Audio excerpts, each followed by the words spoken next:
Our next guest is a charming, funny young man. Sorry, I thought I started as Johnny. I like it. I should do Johnny.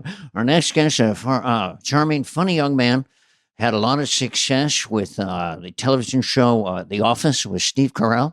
And of course, the Hangover. Ed, have you seen The Office? Ed, have you seen The Hangover's a little rougher on the edges?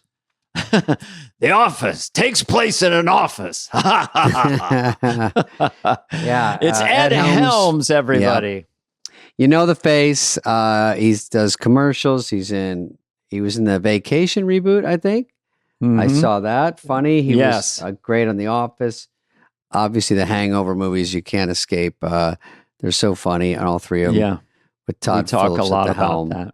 We get all the deets and ins and outs of those movies, and really fun guy. Looks young, Dana. He really looked young because when you're on shimmery on the Zoom, you see your face and you see his face, and you go, "Huh." What's what different? The fuck is going on?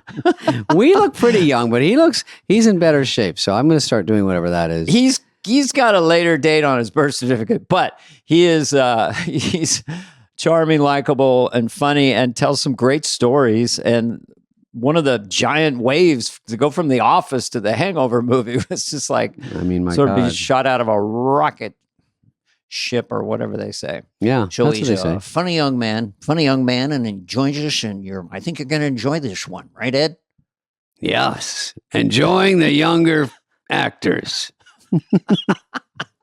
Not that great. No, it actually was pretty good. I'm laughing because it was actually the right tone. Very shimmery. Good skin.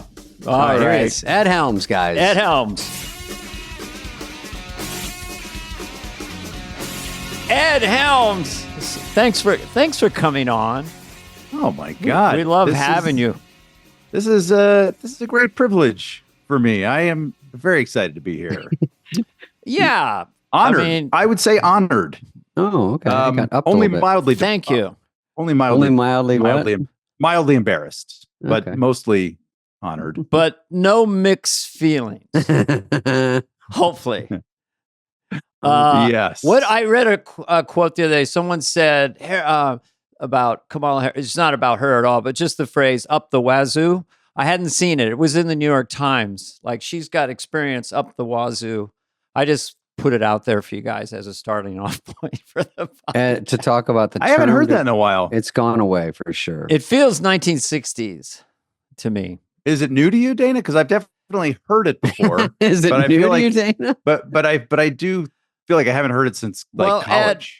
Ed, David, and Ed. I think it's very 60s, with bitchin' and stuff like that. You guys are younger than me, but we don't have to get into that. Was there ever a wazoo? There was a thing. A wazoo was like, no, it was a little metal. Oh, fuck. I was one letter off. Yeah, and one damn it. accent. Here's my research. But Ed Helms. There it is. I saved these for my book. Can somebody Google wazoo? Wazoo? I want to know what. See what it is. I would assume it's like colloquial, ass, right? That's what I'm assuming. Yeah. It's the huge ass of an Arctic elk. It says. No, I don't know. Oh God, you had me. It was such a good. What is such it? a specific. A person's anus. Oh. There you go. It says it in there. That's got to be slang. A human anus. That was a record. The sad part is this is part of the podcast. We are. Well, we always say good. anus on the podcast at some point, but that was only 242. Anus is a very clinical term, Mm-hmm. and I do find sexy. I do find it funny when you mix like a formal doctor setting with like I have a pain in my wazoo. Right. When a doctor said to me, he goes, I said, I have a pain down here by my hip flexor. He said, it's here. There's a hip flexor. There's a tendon that goes right next to your nut sack. And I go, well, yeah, nickname doctor is a funny sketch. Your man unit is experiencing difficulties. Yeah, it's Nick. What would it be? Nickname doctor. You would have done it on a segment on the on Jon Stewart. Oh yeah. Oh, The Daily- look how we got Daily into Show. that. The Look how we Daily. got into that. Yeah. Well, because I remember you reminded me of Will Ferrell in the sense you're running around kind of naked around. You're like, you have little bikini briefs on. No way. Yeah. That was And then you lean down and you go, I got a camera under my ball. Sorry, Yeah. it's the blue show, but you had nutsack. Well, let's use the clinical term. It's a nutsack. good. We've moved on from the anus. And yeah, you're referring to a field segment I did in which on the Daily Show. Yeah, Point Pleasant, New Jersey had just reversed a decades-long ban on banana hammock type bathing suits or Speedos. Speedo. And so they had banned those for men for decades. They reversed the ban. And so I, of course, went to Point Pleasant, New Jersey and wanted the Speedo point of view. So we put a camera under my nutsack and I walked the streets. God. This is television. It sounds like filth. It is absolute filth. I'm not proud of it. No. I'm mad it came up. Yeah. Mad it aired. Me and my darn research. I am the Speedo bandito. Have you ever worn one in real life? I was a competitive swimmer in high school. I wore them all the time. Oh my God. When you say competitive, let's like what was your what was your stroke? What was your best stroke? My bet. Well, stroke. Let's talk stroking. I was good at freestyle and butterfly. Those were my strokes. Yeah, butterfly's kind of violent. I mean, it's weird. I don't know. I think it's elegant. It's like a kind of dolphin. When you can, it's like very beautiful. It's yeah. So, what was your resting pulse when you were like 17 in the morning? Because I did track and field and intervals and all that stuff. Dana's into pulses and things. My resting pulse was 34. You knew your resting pulse. Is that good or bad? I don't even know. What was all the rage? All was your pulse rate. You know, I don't know. I have no idea. I don't even know what it is now. Could you get back to us maybe after the podcast? I will. I'll check. Dana's like, I met my wife. We were talking about pulses one day and just connected. Just sort of a common interest.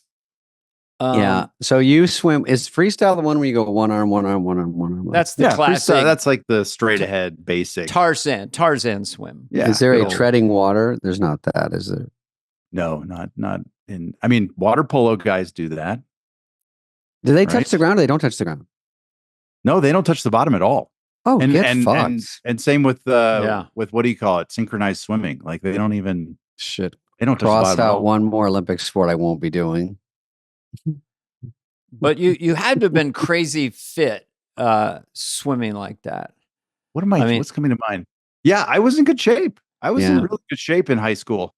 And then I stopped. Yeah, what happened? You're in good shape now. Life's been good to you. I want to meet your dermatologist. Yeah, you look good, dude. I don't know if my dermatologist is Zoom. I have the little what is the facial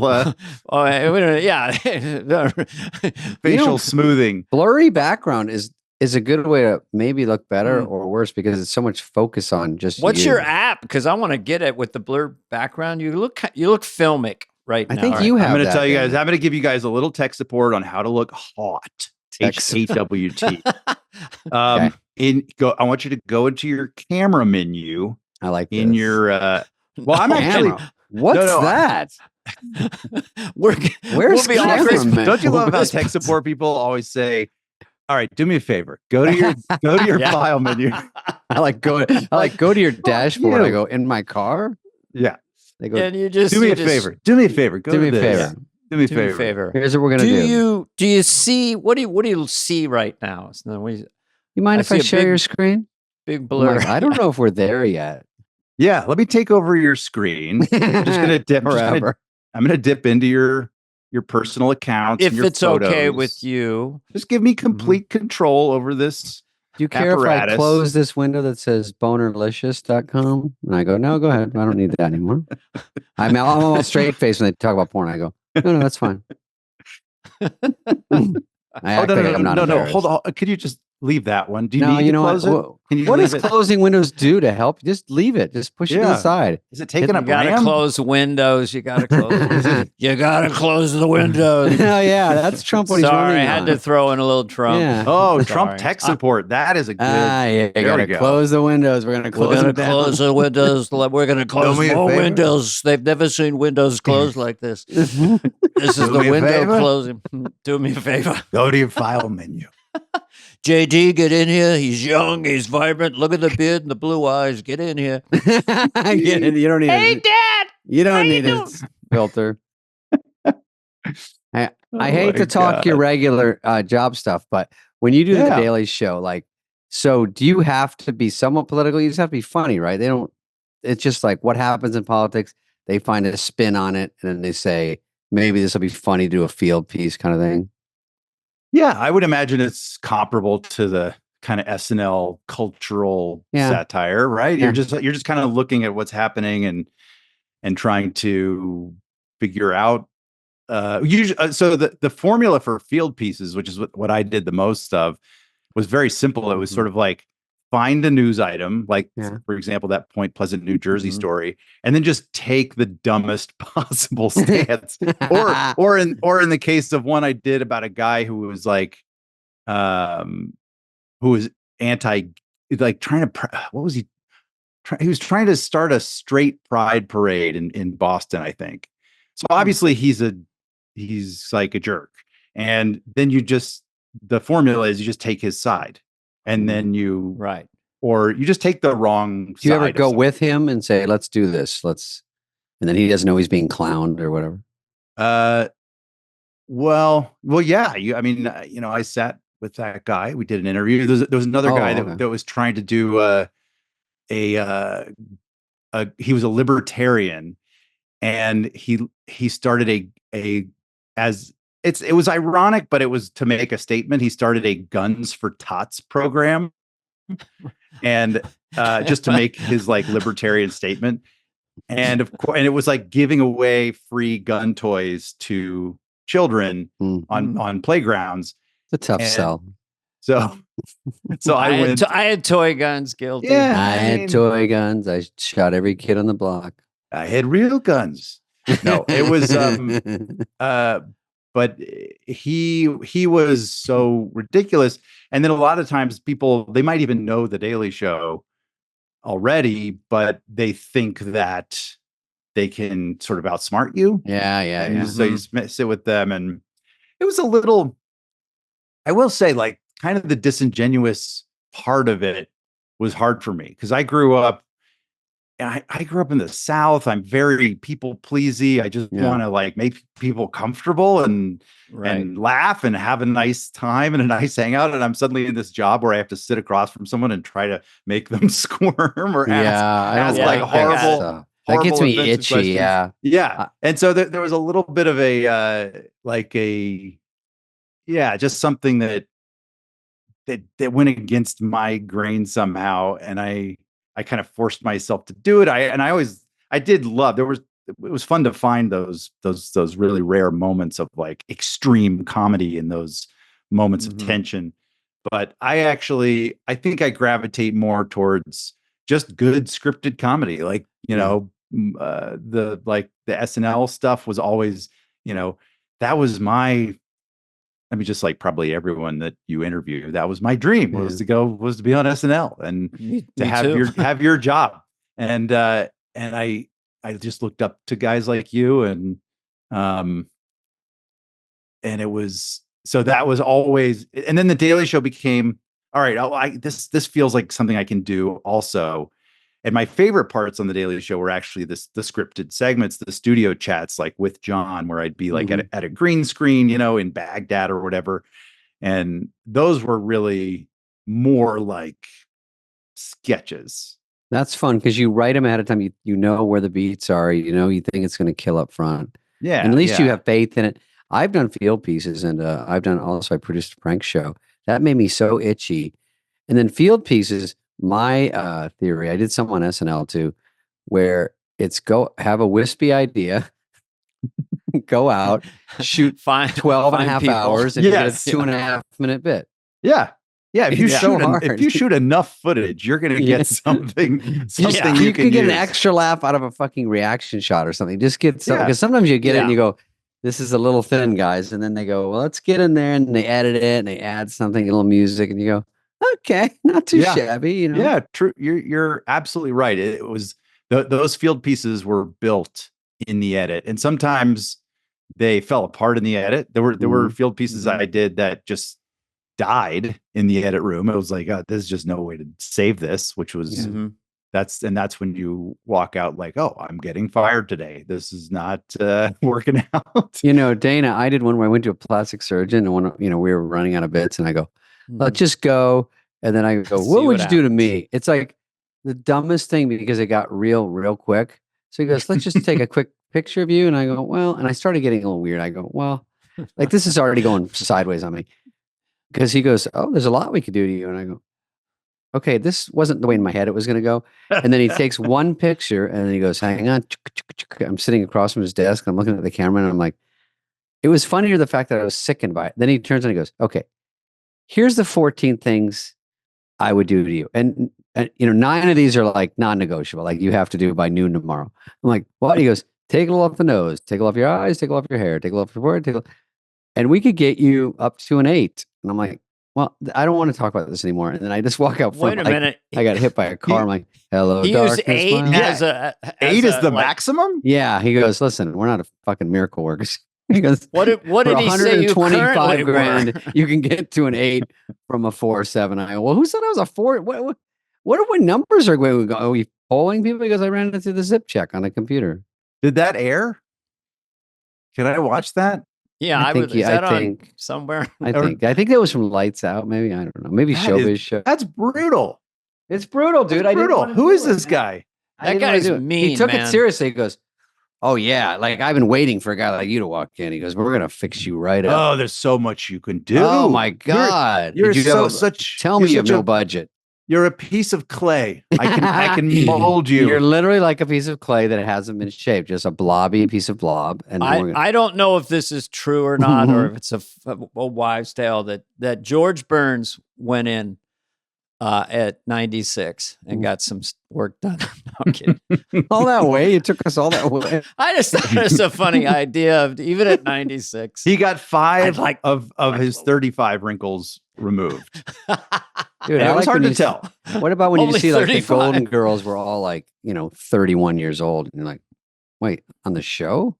Like, no wonder people thought 50-year-olds were so horribly old. It's like, Archie Bunker was 36 on that show. I'm like, good I God. know. Do you ever watch old movies and just look up the age of the actors? You can't, right? John Wayne was 47 here. He looks wasted. Yeah. Him rough. And Ward Bond doing shots, smoking 100 cigarettes. It's like they put whiskey on their face in the morning. It just looks like.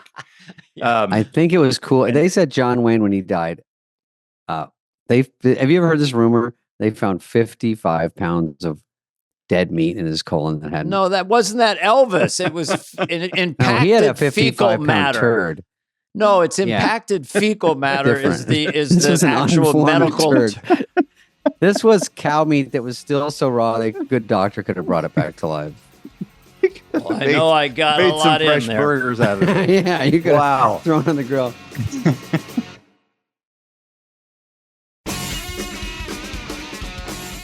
By the way, the last thing on this was the Daily Show. Do you audition? You do a fake field piece, or how do you get on there? Yeah, that was your first big thing, right? Yeah, that was definitely my first big thing. I'll give you a little bit of the ramp into it. Mm-hmm. I graduated from college, and in the back of my head, I was like, I'm gonna get on SNL. Like that is my. I didn't tell anybody. I was very sort of. I mean, only maybe 1 or 2 of my closest friends knew how driven I was on that. And I moved to, but then I was like, well, how do I do that? And I was looking at problem. I totally agree. Right. But I really was like analytical about it. And I was looking at you guys and others and how they had like the paths, and it became clear. It's like, you've got your groundlings sort of, pathway through Los Angeles. But then you also had this crop of New York City stand-up comedians like Adam Sandler and even Eddie Murphy and guys like that. Yeah. And I just felt like for some reason the stand-up comedy, well, and you, that's your background too, Dana, right? The stand-up. Yeah, I was a pure stand-up. The Groundlings didn't exist in San Francisco. There was a couple of improv groups, but I didn't know anything about sketch comedy groups. So I did stand-up. So that was what I was like, this feels like what I can do. It's kind of entrepreneurial. I can if I just apply myself, I can work my way up. And that's what I did. I just moved to New York, started doing all the open mics and gradually kind of got some, and I started auditioning for commercials and all that stuff. So wait a minute. Were you terrified? I mean, your first set, I mean, how hard was that leap? Did you do enough theater in high school or college? Yeah, I did a lot of theater. Oh. I did a lot of theater in high school and then a little bit in college, but theater was not what I wanted to do. But I started doing stand-up the summer after my junior year in college. I did my first set at Stand Up New York. And and what were you like initially? Like, who were you doing characters, voices, setups when you're writing all your stuff? I mean, that does train you to write. I would say, like, one of my favorite comedians at the time, and well, it still is Brian Regan. And I just always loved love him. Yeah. What a genius. And I just loved his, he would like describe something and then slip into the goofy character in that situation. Yeah. And so that was sort of how I would model my bits. Like, I would just sort of set something up and then kind of place myself in it, in like a dumber, goofier. Like you say, I like when the guy at the gym comes up to you. Hey, you using those weights? Just whatever you turn into the guys. Yeah. He's good at that. Yeah. I had these are these are so embarrassing, but I had. I want to hear them. I had one of my this was like my closer for a while. Was this long bit about how awkward it must be to be a goldfish, because when they poop, the strand of poop stays attached to their body for a while they swim around. And so I would do this whole bit of what if that, then I would be like, imagine that happened to you at a bar and you go to the bathroom and you come back and you're trying to strike up a conversation, but you have a string of poop. And it just went on. And it was, but it was me in character, basically as myself, trying to sort of explain away this. What was the final line of that bit? And then you said, "I'm Ed Helms. Good night." Yeah. What was the actual last line? Well, so the poo remains attached. Thank you. Oh my gosh! I finally had to say, does anybody have some scissors?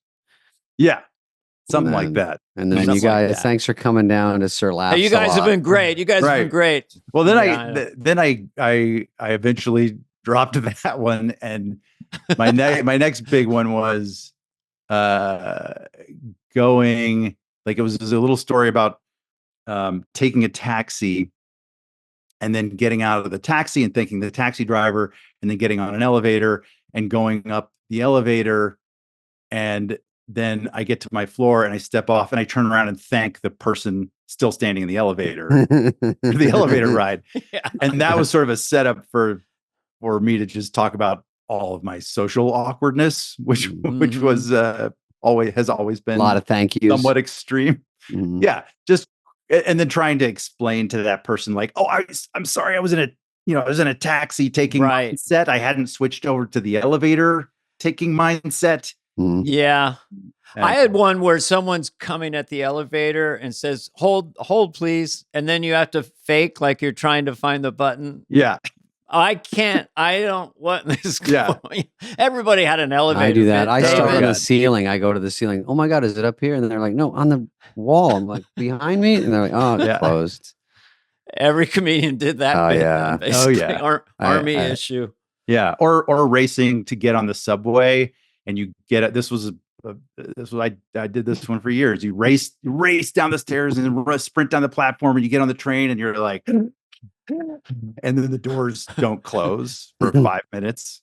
You're just standing there panting, having to explain, like, I'm sorry, I thought the doors were going to close. That's why I ran. Yeah. Why am I walking you through all of my I like the lowest point in my comedy? Well, you're not using this anymore, and we're always in the hunt for a bit that's laying around. You know what, Dana? You can have it. You can have it. You could have this. People one. give me bits. You know, you should say, this guy at this work says this, tells me a joke everyone knows. You can have it. You can have this one. That's yours. I tried to give this to someone recently. Your spin elevator bit. On the elevator with a guy or woman, whatever, they get off and they go, see you later. Should I be worried? What do you mean, see you later? did I take a ride with Dexter? Come on. Christ sakes. Who is this guy? So you have a big resume. I don't know where to go, but Daily Show. So stand up. You got good, and they saw you. Well, I got into the sort of Comedy Central at the time. There were so many stand-ups doing like this premium blend show and all kinds. They were sticking stand-ups everywhere, and I kind of got on the radar, and then the Daily Show, which at that point I was watching religiously because I had really fallen in love with the show, and I was feeling like I think I can do that. I was sort of studying it, and then kind of out of nowhere, I get this. They had this huge cattle call, and I go, and I'm really inexplicably arrogant. Like I really felt like I had done the homework, which is rare for me because I'm not good at preparing for things. But I just felt like I'd been working on my SNL audition. I had like a little stable of characters or whatever. But at the same time, I was like really studying Stephen Colbert and Steve Carell and those guys. And a friend of mine had auditioned maybe like a year before and hadn't gotten it. And I was like, yeah, like, of course you didn't get it because you didn't do the 5 things that they all do. How do you not know that? How did you? So I was just kind of a nerd about it. And I got out of the, few hundred cattle call people, I was one of 5 or 6 callbacks. And that was a sit down. That was a segment in the studio with John. So they give you a script. Now, ordinarily, again, I would be terrified, but they give me the script, and it was a script that Colbert had just done on the show like 2 weeks before. And I knew exactly how he did it and all of the tricks and stuff and the kind of like newscaster cadence. And which I learned from your Tom Brokaw, Dana. One of my earliest bits was going back to that for a second, newscaster ordering dinner with his wife. And a surprise coming from my wife today. She'll have her steak medium rare and a cup of black coffee instead of the traditional cream and sugar. So it is a funny cadence. And you had it. Yeah, it's like a weird, people don't realize that. And you see it in movies a lot when actors play newscasters. They don't get it right. Because it's totally its own thing. Yeah. But Colbert and Carell at the time and others, Mo Rocca, Vance DeGeneres, those guys were crushing it on the show. Vance DeGeneres. And, crushing. By the way, I just want to ask you, what was it like when you met Carell and Colbert? I was so nervous. That wasn't until I actually got cast, but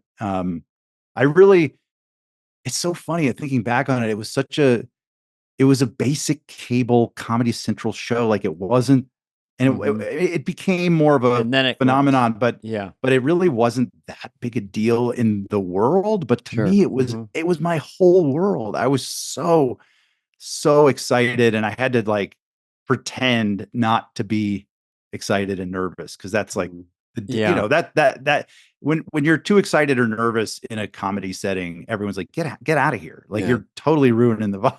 Gross. It's just hard. Try not to try to be confident, not cocky. They're all in this clique and they have all their one-liners and you're the new guy. That's always hard. Try not to try. That is literally advice I got the first week with a segment producer that I was working with. She was like, you're a little too eager. You're too excited to be here. and that was Joe Biden was the segment producer. You're too eager. Guess what? The fact of the matter is, you're too eager. Yeah. No, that happened. So I just assumed those guys, because I gave him a job a few years earlier, and I auditioned them and became friends with them. Oh, and of course, yeah. They're not normal show business guys. I mean, they've been married for a half century. Right. They're so Midwestern. That I just wondered how they would be. They're kind of like on the show and they're becoming stars, and you're the new guy coming in. I assume they were incredibly kind. I hope so. So great. And Carell and I only overlapped for a few months before he left to do, I think, Watching Ellie he got his own sitcom. And then of course, Watching Ellie. He really blew up on Bruce Almighty, which came out like a little while later. But or Evan Almighty, I guess, or Bruce. Evan Almighty. The first one, no, Bruce was the one where he was the newscaster that was like gibberish talking, and that was the Jim Carrey one. Yeah, the Jim Carrey one is where he really popped. Yeah, because he was so funny, so funny. And then he finds his way to The Office. I don't want to leap ahead, but then you both end up on The Daily Show, and you both end up on The Office. Yeah, it's one of those things. Yeah, I've had a front row seat to Carell for many decades. Has he changed? Has he ever gotten slightly cocky? The worst. He started out the worst. He stayed the worst. No, truly the best. Like gentleman and kind, and never. I mean, I will get to the Office stuff. I have a lot to say about that. But people will want to hear from you on that. But I forget where I was somewhere. Oh, so I get the audition and I go in for this segment with John, and I knew how to do it.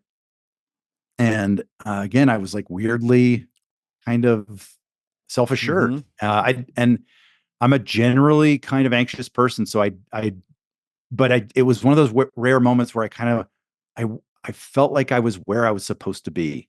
And that's such a rare, beautiful gift of a feeling when we get it, which I feel like is probably rare for everyone. But the audition went really well. And then they basically said, okay, so we're going to hire you and your buddy, Rob Corddry, who I had come up through like improv. He was more from the improv comedy space in New York, but I had also been doing a lot of improv because that was where Conan O'Brien was pulling cast for his sketches on his show. And so I'd gotten kind of into that world and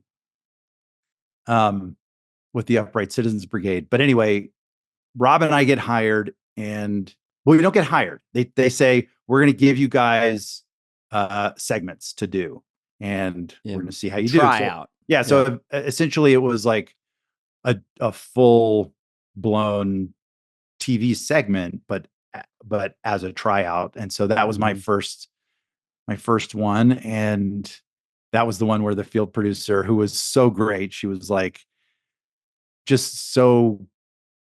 felt like she was on my side. Like she wanted me to do well, which is kind of rare in show business. And she was the one who, like, a couple of days in, she's like, look, this is going great. We're going to have a lot of fun when we go shoot this thing, because you do like 2 weeks of prep work for one of those. Oh, and she's like, and we're doing meetings with John and the writers and whatever. She's like, this is going great. And you're trying a little too hard. You're too happy to be here. And then, so I tried to sort of this woman. She was so great. And I tried to swallow my eagerness a little bit and act cool, even though I felt out of my mind. I was so excited to be there. And it worked. The segment went really, really well. And John really liked it. And then I pitched another segment. My second segment was probably the one that clinched it for me. And that was kind of like your plastic surgery bit, David. It was it was called Touched by a Scalpel. And it was right after Katie Couric had gotten a colonoscopy on camera for the Today Show. Right. Yes. And so we were sort of like satirizing like the dramatization of medical, news people going into medical situations and then making a story out of it, kind of like exploiting themselves. And I had a mole removed from my nostril, and we made this huge dramatic segment about it, and it was the most inconsequential thing, but it was very, very fun and silly and went really well. And then that's when it locked up. Right. And then at some point, I don't know when it happens, you're out there with John. It's a year later or something, and the crowd goes crazy when they see you. I mean, that's is that when you finally come? It's a heady thing. That idea of success on television and people being just happy, especially comedians.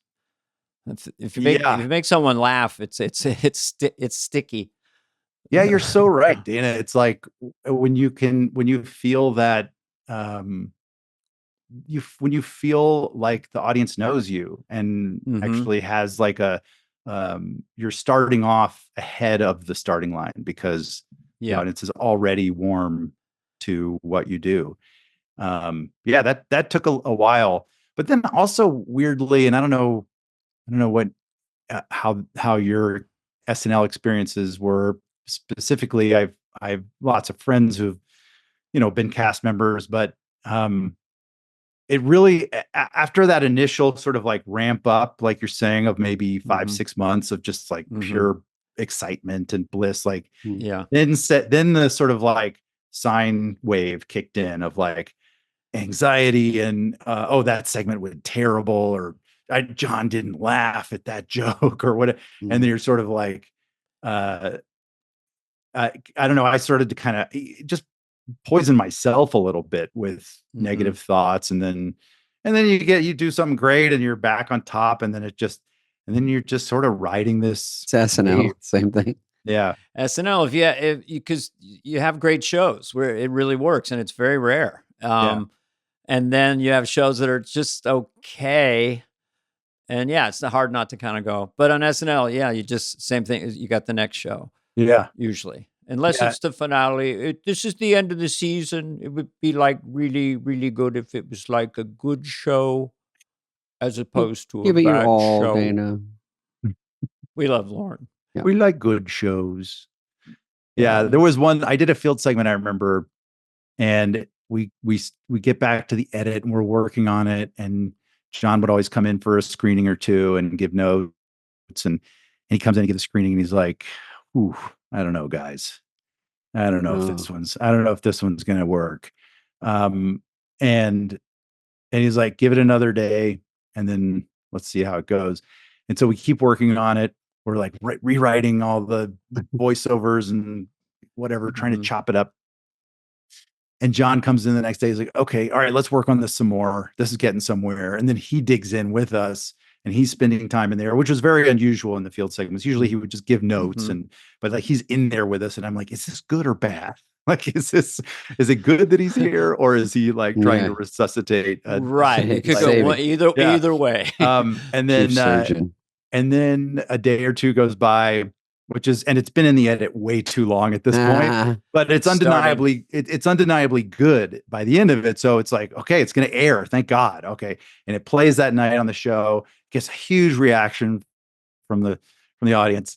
And I said to John after the show, I was like, that went really, really well. Kind of like, can you believe it went so great after such a tough process? And his response was something like, well, yeah, I mean, you can make anything good if you work hard enough on it. And it was kind of like, it was basically saying like, we kind of had to like waste a lot of time polishing your turd. That's how you interpret it. That's a backhanded compliment. But it was I think it was a genuine way of saying like, do better. Like you gotta deliver. Like you can slave over something and really like put all hands on deck. And that'll get it passable. But like let's get it. You can't burn that much time and man hours. Yeah. You're supposed to be better. It shouldn't get to him. Yeah, exactly. Yeah.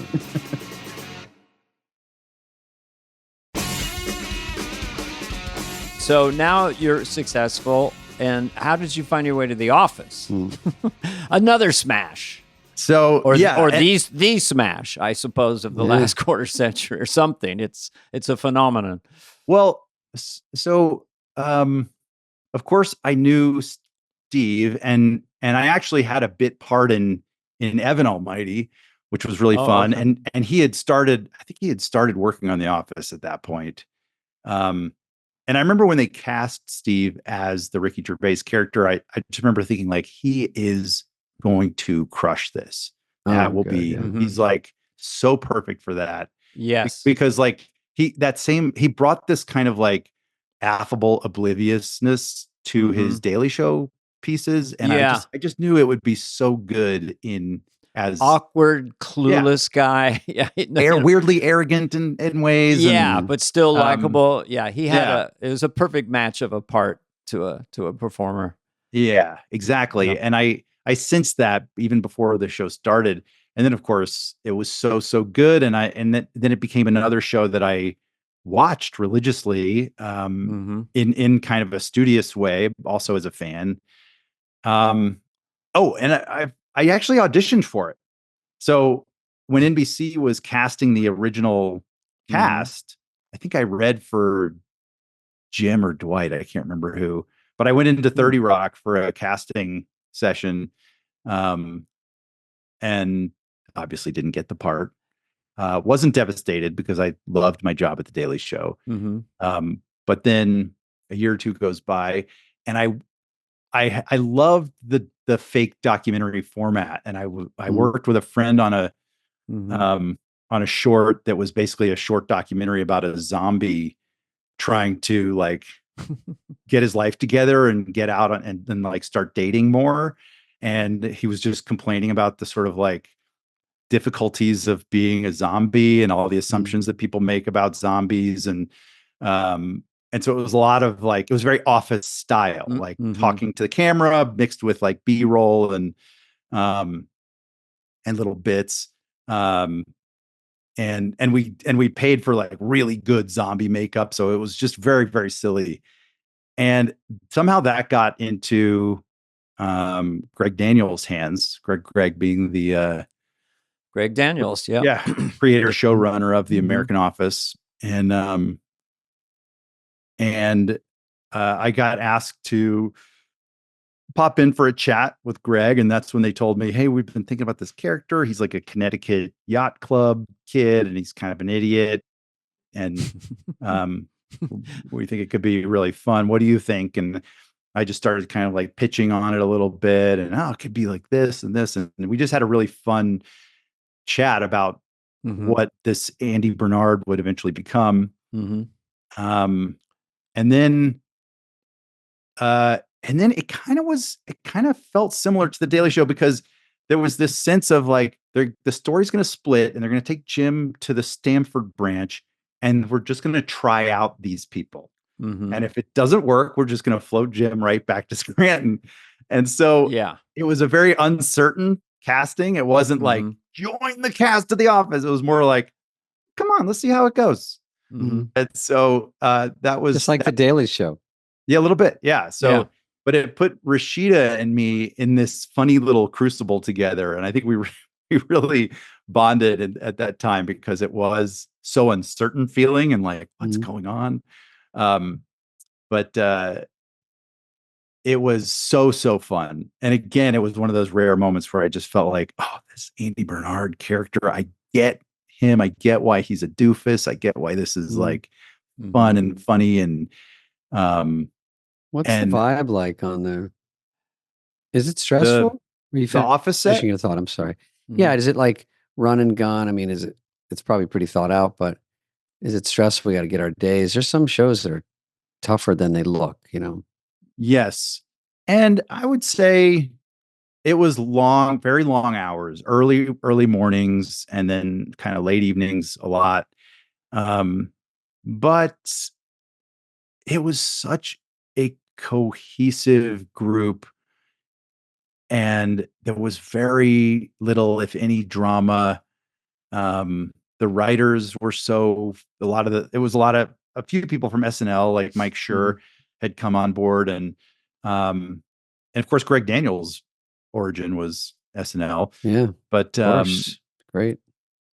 But it felt, I would say the vibe was exceptionally good. It was an exceptionally good group of people that was enjoying each other, making each other laugh. The writing was everyone believed in the writing and believed in the show. And that takes you so far. I think if you're getting scripts where you're disappointed or even a little apprehensive about doing something or whatever, that's when tension and like interpersonal conflict can start to creep in to a whole show dynamic. But really the shows were so good, like the scripts were so good, and the cast was so funny. Everyone made each other laugh. And what I was going to say about Steve, we were starting to talk about Steve a little bit before. The thing I think that that made it work so well for so long is that Steve understood, and in a lot of ways, I think sort of passively taught all of us. He understood what it meant to lead a cast, and he understood that. And I don't even know if he thought about this or if it was just sort of his natural instinct, but he was always on time, and he always knew his lines, and he never ever complained. He would get exasperated here and there, you could tell, but he was never like complaining about the process or the people. And when the top dog on a set is behaving that way, it makes it impossible for anyone under that person to behave in any other squeaky way. Yeah, because then it's like, well, Steve's not complaining. Steve has more lines than anybody. He's in more scenes than anybody. He has to work harder than any of us, and he's not complaining. So like, why would you complain? And I think we all kind of internalized that. Again, I wasn't even aware of it at the time. It just was sort of like, oh, this is how we are on this set. We show up and we are there for each other. I don't think Steve's capable of that, being a Midwesterner, but it's also like he was passed over for SNL, and if you make it at 23, it's easier to develop being a little bit spoiled. But if you know that you have a job, and never losing gratitude over that, you know, and I think Steve would be incapable of that. But I just loved, it was such a breath of fresh air in America, just the way everyone was alive in the frame all the time, just with little glances and stuff. Just the way it was shot, it just made it just so real, as opposed to brilliant sitcoms where there's laugh tracks and all that. So stating the obvious there, but the thing that's interesting now is how big it's become since it went off, and it's on Netflix. It's just huge. I agree. It took on a life of its own even after the show ended. And I still have little kids come up to me that are so excited about The Office. I'm like, you weren't even born when the show ended. Yeah. And and it's still resonating for you. And I think it's a testament to the commitment of the writers and the cast and the vibe. Like this vibe that I'm talking about that everyone felt on set made it somehow through the screen. And I think people feel the warmth of it, and they feel. And you also know you're working on a show that works. It's like a hit. Like that helps a lot. Yeah. And it's growing. So anyway, it was because we don't have all day, but we have a lot of time, just because you go from that, you get to The Office. I know there's all this stuff happening. And then all of a sudden, and you've done a lot of other things, but The Hangover happens. Yeah. The movie, The Hangover, one of the biggest comedy hits of all time. And so what are you feeling at that point, and how did that come about? Because that thing was great. I look at those comedies just in context. I look at Tropic Thunder. The one question I wanted to ask you, and then Hangover. Is there anything in The Hangover that couldn't be made today? Oh, I think a so. lot of things. The ending credits. I haven't watched it in quite a few years, but my gut feeling is that a lot of it. I just assume probably a little tricky tonally. Yeah, but well, Todd Phillips, the director, kind of stopped doing comedy and went and did the Joker because he felt there were too many rules because of whatever the culture had shifted.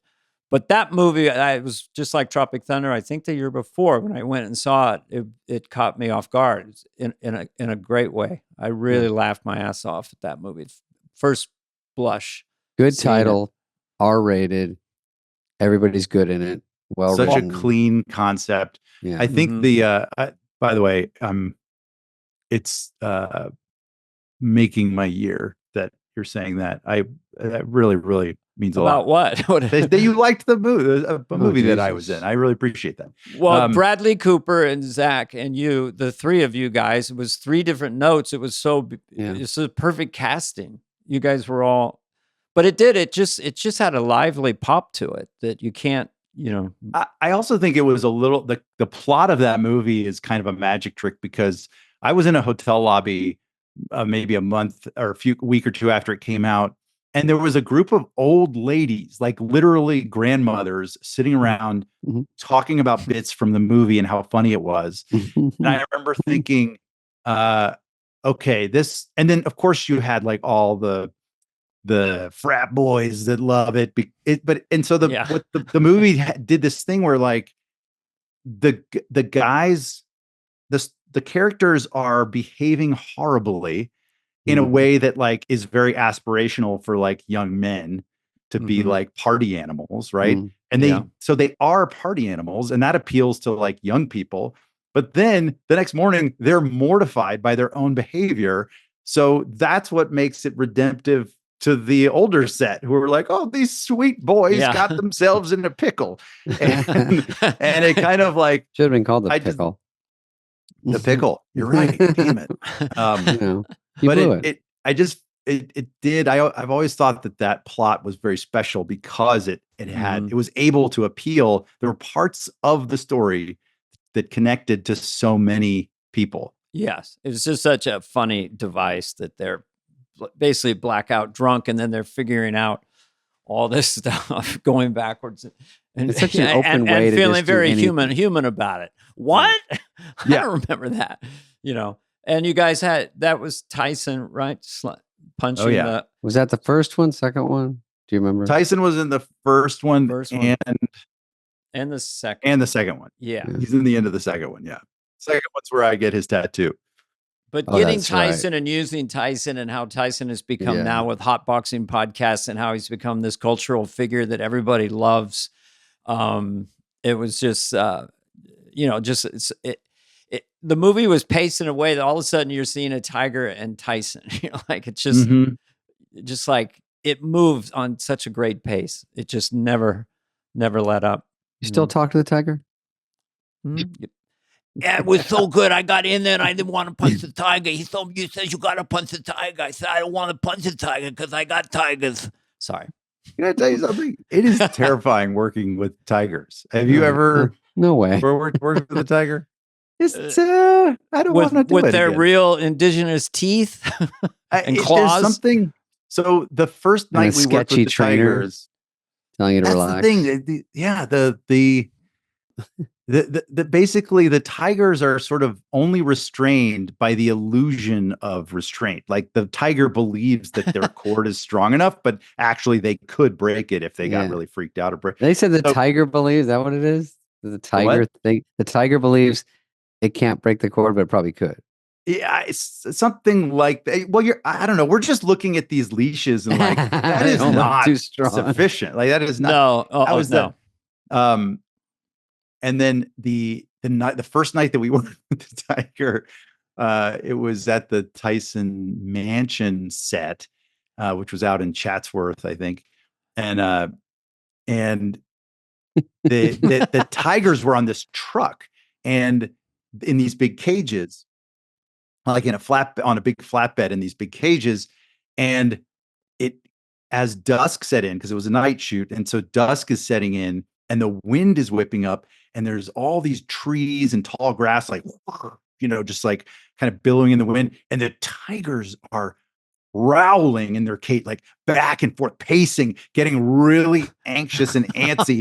And we're like, what's going on? And the trainer's like, oh, they're nocturnal, they're night hunters. So they're getting keyed up. They're getting keyed up for someone to kill. So what is it? So they're night hunters, and we're just like gonna 5 minutes. Yeah, we're gonna start with a night shoot, and they give you this whole like safety lecture about how to like don't turn your back on the tiger because if they see your back, they think you're fleeing, then they want to and attack. that's what makes them want to attack. You'll never get bit. If you do, put pressure on it right away. Mm-hmm. Or point at the tiger and yell, stop. Because that's what we were told to do with dogs that would chase us when we were running.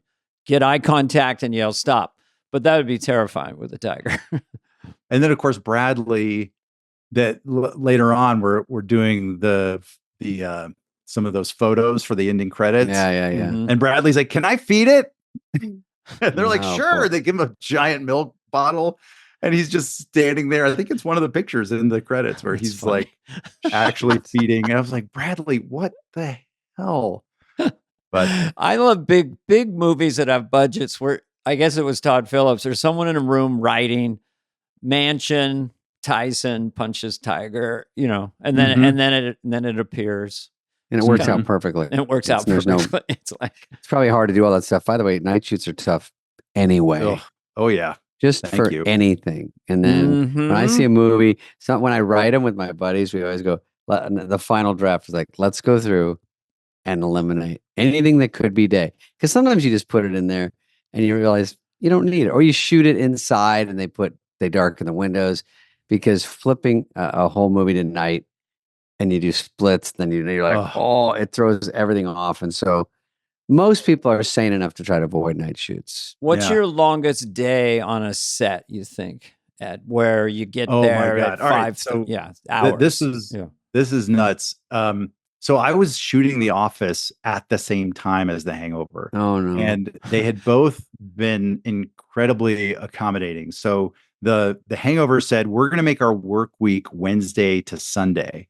And The Office said, we're going to cross-board you, meaning they're going to condense all my scenes into Monday and Tuesdays of an Office production week. So there was one night where we did a night shoot in Las Vegas on a Sunday night, and I had to be on set for The Office at like 6:30 the next morning. But we're shooting until 4:30. And I couldn't tell each production exactly what was going on because they were freaked out.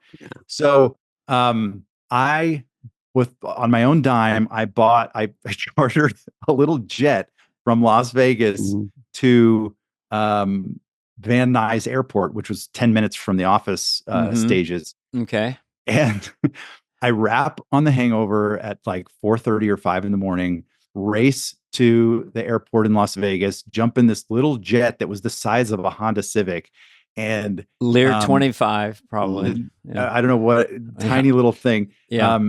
And I land in Van Nuys. I sleep maybe 15 minutes on this plane, and land in Van Nuys, go straight to my trailer on the Office stages, get changed, and start shooting and have a full day. And of course, they've cross-boarded me, so it's all me. I'm shooting every scene that day. And the craziest part about that day, and there were actually a couple of days that kind of were like that. But the craziest thing about that is that at the end of that Office production day, Ben Stiller had asked me to do this little. He was like had some big benefit, and he wanted me to be in a comedy sketch that he was doing. And I had agreed to it like a month before. Oh, yeah. And so it had squeezed in at the end of that Office production day. And I think I was on like my 7th or 8th Red Bull by the time I got to that. And I shot that thing, and it went fine, and then just zonked out. And I will say, as crazy as that was, and that was basically a month of very intense insanity, flying back and forth from Vegas and like long days on both productions. It was also like one of the happiest months of my life. I loved every minute of it. The production of The Hangover was one of the most fun things I could ever have hoped to be a part of in this business. It was so collaborative. It was so none of us were, stars really at the time. And so everyone was just kind of like humble and eager to make something great. And it was a similar ethos to The Office where like me, Zach, and Bradley actually were almost competitive about like being on time and like being professional and kind of showing up for Todd, because Todd is he's like a very obviously fun and hilarious director, but he's very professional. Like it's like it's a grown up set. It's not like it's not like other comedy movies I've been on where it's just kind of like feels like a party. But we loved it. I think all three of us just were so psyched to show up and do the work and find the jokes. We would take these breaks and just step aside. Todd would be like, "What's wrong with this? Like, why isn't this funny enough?" And we would all just figure it out. I remember. Wow, he's now my favorite director. Just saying that, going to the actual performers and going, "Hey guys, what do you think?" Three funny guys. You're like, but I just want to say here for people listening is that when you're in stuff you know's not working and you're trapped in it, whether it's a bad TV show or a movie or whatever, that is very exhausting. So your hours are insane, but you're in two spectacular things that are memorable to this day. Pretty cool. Yeah. I did not realize that was happening at the same time.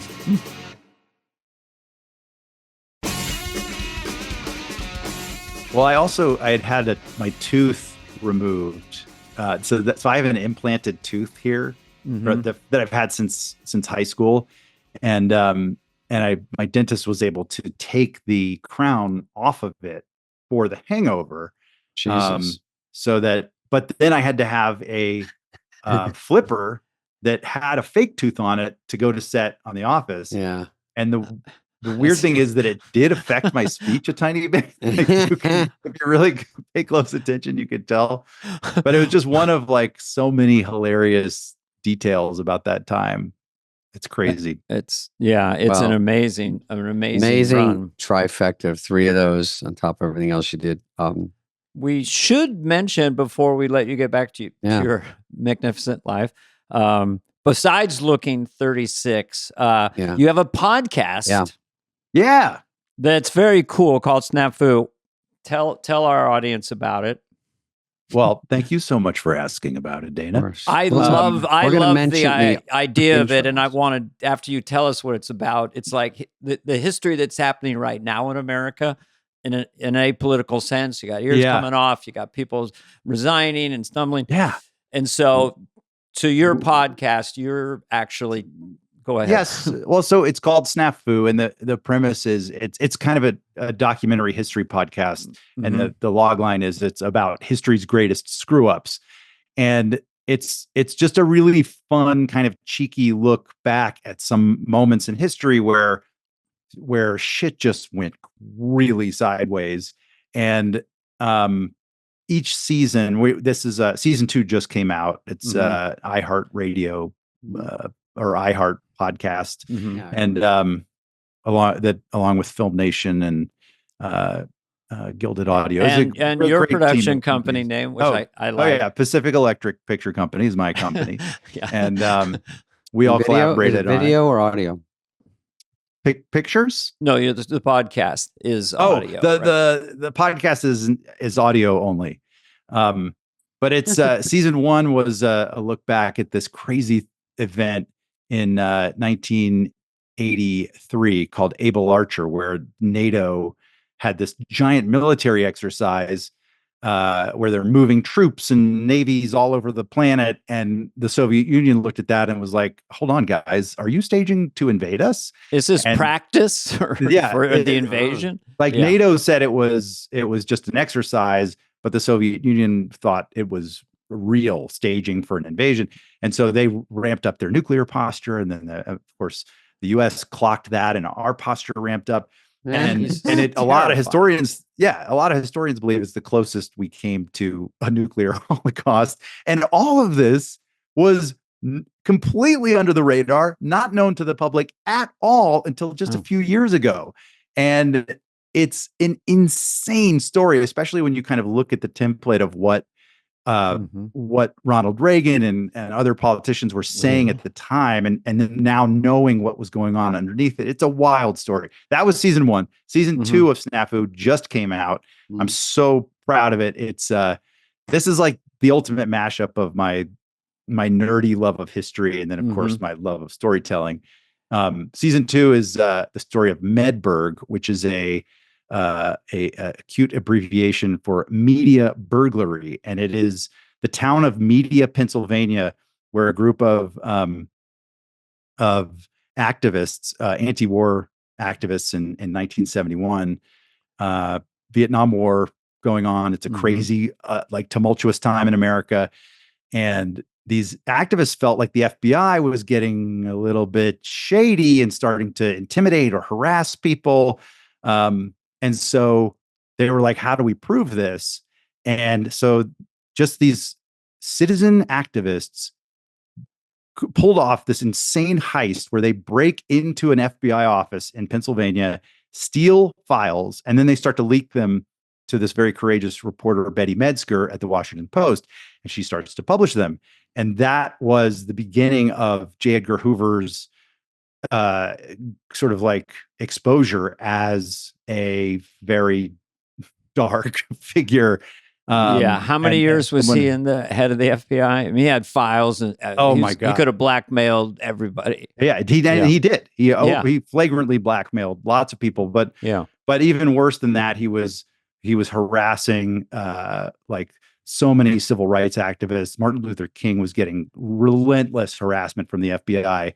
And then, of course, the anti-war activists were also getting harassed and at times blackmailed. They would write these poison pen letters. There's a famous one that they wrote to Martin Luther King that's just like basically telling him he should kill himself. But it's anonymous, right? It's like, what? But that came from the FBI.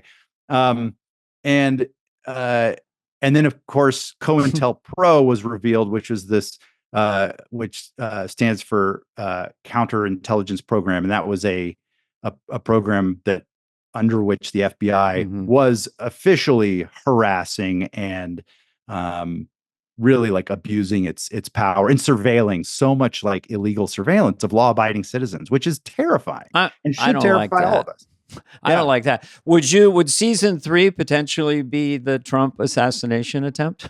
I mean, because that's like, what? I don't. But no, you have a large actually, part. Season 3 is in the works already. We have season 3 in the works.